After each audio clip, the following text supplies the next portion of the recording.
গণ আন্দোলনৰ হুংকাৰ শেখ মুজিবুৰ ৰহমানৰ দ্ৰুতগতিত দলং নিৰ্মাণৰ কাম আৰম্ভ কৰাৰ দাবী নেতাগৰাকীৰ। গতিকে আমি গণ আন্দোলনৰ জৰিয়তে ৰাইজক সজাগ কৰিম আৰু গণ আন্দোলন গঢ়ি তুলি তাতে ধৰ্ণা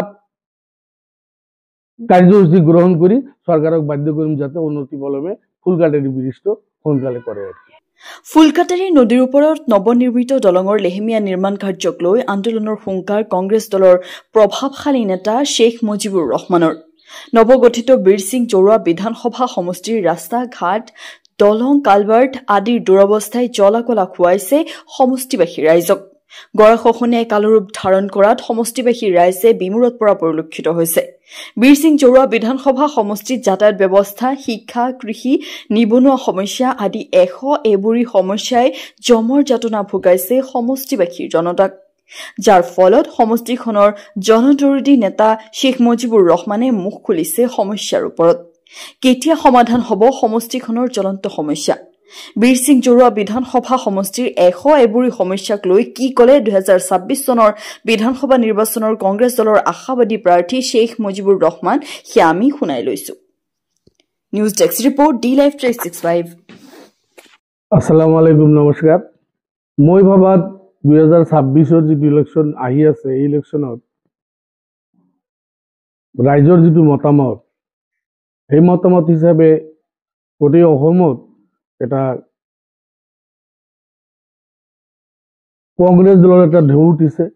মানুহে কংগ্ৰেছৰ প্ৰতি এটা বিশ্বাস আহিছে, কাৰণ বৰ্তমান দেশত যিটো অসমত যিটো জাতি লৈ ৰাজনীতি চলি আছে, গতিকে ইয়াৰ পক্ষে সাধাৰণ মানুহ নাই। সবে একেলগে মিলি জুলি অসমখন আগুৱাই লৈ যোৱাৰ কাৰণে চিন্তা কৰি আছে। সেই হিচাপে কংগ্ৰেছ দল যিটো ধৰ্মনিৰপেক্ষ দল, এই দলৰ প্ৰতি মানুহৰ বিশ্বাস আৰু আস্থা আছে আৰু আগন্তুক 26 নিৰ্বাচনত ৰাইজে কংগ্ৰেছকে ভোট দিব।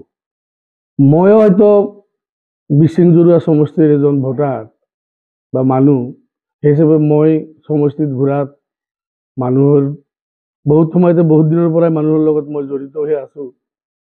মানুহে মোক এইবাৰ অলপ উৎসাহিত কৰিছে যে আপুনি আহিব লাগে, আমাৰ এই অঞ্চলটো খুব পিছপৰা অঞ্চল, বানপীড়িত, ৰাস্তা ঘাটৰ দুৰ্বল অৱস্থা, গতিকে আপুনি আহি আমাক অলপ সহায় কৰিব লাগে আৰু আমাৰ ওচৰত থিয় দিব লাগে।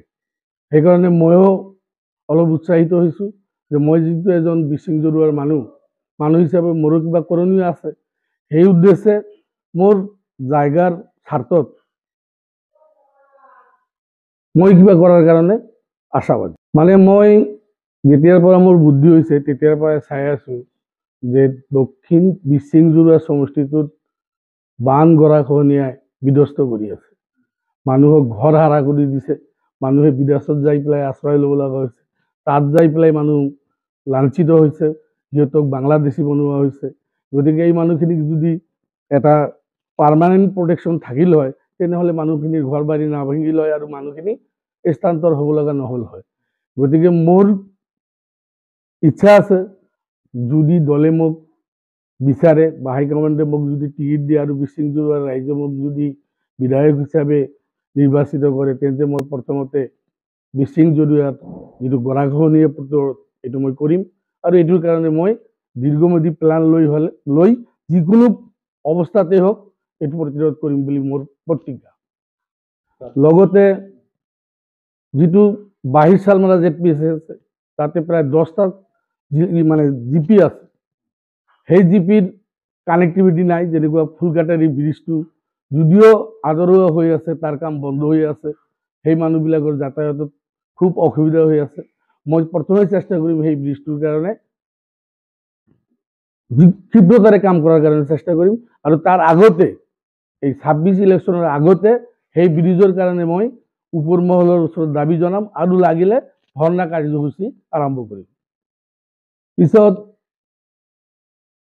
বেছিভাগ বীৰ সিং জৰুৱাৰ অঞ্চল হ'ল চৰ অঞ্চল। এই চৰ অঞ্চলৰ মানুহৰ কাৰণে যদিও ৰাস্তাৰ সুবিধা কৰা সম্ভৱ নহয়, কিন্তু কমচে কম ফ্ৰী নৌকাৰ জৰিয়তে সিহঁতে যাতে দুখীয়া মানুহখিনি ধুবুৰীত আহোঁতে পইচা দিব লগা নহয়। হাজিৰা কৰিবলৈ আহোঁতে যদি যাওঁতে আহোঁতে 50 টাকা বা 100 টাকা দিব লাগে, সিহঁতৰ কি হ'ব? সংসাৰ চলোৱাটো অসুবিধা হ'ব। সেইকাৰণে ফ্ৰী নৌকাৰ ব্যৱস্থাৰ কাৰণে মই চেষ্টা কৰিম। কিছুমান ৰাস্তা আছে, যেনেকুৱা ফুলবাৰী বা ধেনাৰকুটিৰ পৰা ফকীৰগঞ্জ হৈ গোৱালপাৰা হৈ গুৱাহাটীলৈকে নাইট চুপাৰ চলিছে। আপোনাৰ ওহাব বাজাৰৰ এই নদীয়ে ভাঙাৰ কাৰণে তাৰ যাতায়াত ব্যৱস্থা বিচ্ছিন্ন হৈ গৈছে। আৰু তাতে যদি মানে প্লান কৰি পেলাই ৰাস্তাটো মানে ফুলবাৰীৰ পৰা গুৱাহাটী যাত্ৰাৰ সুবিধা কৰি দিয়া যায়, তেতিয়া দুখীয়া মানুহখিনিৰ সুবিধা হ'ব। আৰু এটা অঞ্চল এতিয়াই উন্নত হ'ব যেতিয়া সেই অঞ্চলৰ ৰাস্তা ঘাটৰ সুব্যৱস্থা থাকিব। কাৰণ মানুহে যিবিলাক আমাৰ তাৰ মানুহবিলাক কৃষিজীৱী মানুহ হয়, কৃষিজীৱী মানুহবিলাকে যিবিলাক কৃষিৰ কাৰণে উৎপাদন কৰে, সেই বস্তুখিনি যদি বেলেগত লৈ বিক্ৰী কৰিব লাগিলে যদি উচিত মূল্য পাব লগা হয়, তেন্তে ৰাস্তা ভাল হ'ব লাগিব। গতিকে ৰাস্তাৰ ওপৰত মই বিশেষকৈ নজৰ দিম। আৰু কিছুমান ৰাস্তা আছে যে তাত কালপাত দিলেও পানীখিনি ওলাই যাব পাৰিব আৰু বাৰিষাত নাভাঙে। গতিকে সেই কালপাতবিলাকো যদি বক্স কালপাতৰ জৰিয়তে যদি দিয়া যায়, তেতিয়াহ'লে ৰাস্তা সেই জাগাৰ ৰাস্তাখিনি মানে পাৰ্মানেণ্ট হ'ব বুলি মোৰ এটা বিশ্বাস। আমাৰ অঞ্চলত মিচিং জৰুৱাৰ মানুহ পৰিশ্ৰমী মানুহ, সিহঁতে পৰিশ্ৰম কৰিব জানে। বিদেশত পৰিশ্ৰম কৰিব গ'লে সিহঁতক বাংলাদেশৰ নামত হাৰাশাস্তি কৰে। গতিকে আমাৰ যুৱকবিলাকক হয়তো মই ক'ব নোৱাৰিম চবকে চাকৰি দিম, কিন্তু এনেকুৱা কিছুমান প্লান কৰি পেলাই সিহঁতক যদি ক্ষুদ্ৰ যিবিলাক বিনিময় আছে, বিজনেছ আছে, সিহঁতৰ কাৰণে যদি সিহঁতক কিবা ইনভেষ্টৰ ব্যৱস্থা কৰি দি পেলাই মানে ব্যৱসায় কৰাৰ সুবিধা কৰি দিয়া যায়, নিশ্চয় সিহঁতে উপকৃত হ'ব। আৰু পৰাপক্ষত মই চেষ্টা কৰিম নিবনুৱাসকলৰ সুবিধাৰ কাৰণে। এটা জাতি যদি কেতিয়াবা উন্নতি কৰিব লগা হয়, সেই জাতিটো শিক্ষাৰ ক্ষেত্ৰত অগ্ৰগতি দিব লাগিব। তো মই চিন্তা কৰিম মিচিং জৰুৱা যিহেতু বেকৱাৰ্ড প্লেচ, সেইকাৰণে সেই অঞ্চলত যাতে শিক্ষাৰ প্ৰতি মানুহ আগ্ৰহী হয়, শিক্ষাৰ কাৰণে এৱাৰনেছৰ চিন্তা কৰিম আৰু শিক্ষাত যাতে ভালকৈ শিক্ষিত হ'ব পাৰে তাৰ কাৰণে ব্যৱস্থা কৰিম।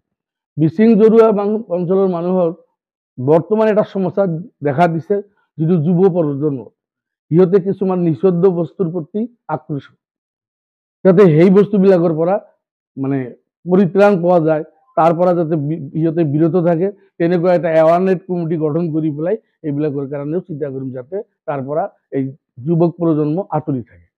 চাওক, যদি আমি মনে মনে থাকোঁ, মনে মনে থাকিলে কিন্তু কোনেও চালানি দিব বা চৰকাৰেও চালানি দিব। গতিকে আমি গণ আন্দোলনৰ জৰিয়তে ৰাইজক সজাগ কৰিম আৰু গণ আন্দোলন গঢ়ি তুলি তাতে ধৰ্ণা কাৰ্যসূচী গ্ৰহণ কৰি চৰকাৰক বাধ্য কৰিম যাতে অনতি পলমে ফুলকাটাৰী ব্ৰিজটো সোনকালে কৰে।